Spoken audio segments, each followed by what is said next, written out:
If you could get away with illegal insider trading, would you? According to a new survey, about a quarter of Wall Street said they would. Here to talk about that survey is Jordan Thomas. Welcome, Jordan. Thank you for having me on the program. All right. Before we get to the specifics of insider trading and whistleblowing on Wall Street, how'd you do the survey? Well, we took commissioned an independent and confidential survey of lots of different specialties, traders, investment bankers, portfolio managers, analysts, and others on Wall Street, and asked them questions about awareness of wrongdoing, willingness to engage in wrongdoing, that sort of thing. And what was your reaction when you found out that about 24%, about a quarter of Wall Street, said that they would illegally trade if they could? Well, I was obviously troubled by it, and I was also surprised because the percentage from last year was high, and this year it was even higher.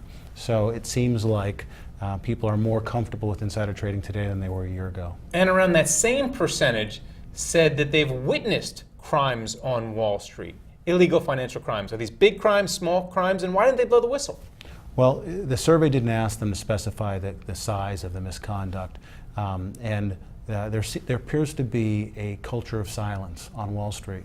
There's a lot of good men and women who work on Wall Street, but there appears to be kind of a understanding where people don't report other people who engage in misconduct. Why is it? Is it because it's like the mob? They're afraid of being deemed a rat and exiled from the industry?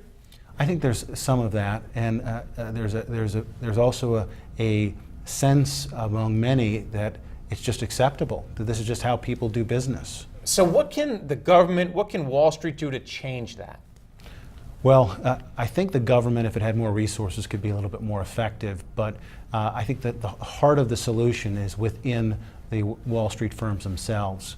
There is a breakdown of trust between the organization and their employees because on numerous different questions, they indicated that they didn't trust that the firm would do the right thing, or they might retaliate against them if they reported internally about it. And what can investors do when they hear things like this? All they want to do is run away from Wall Street.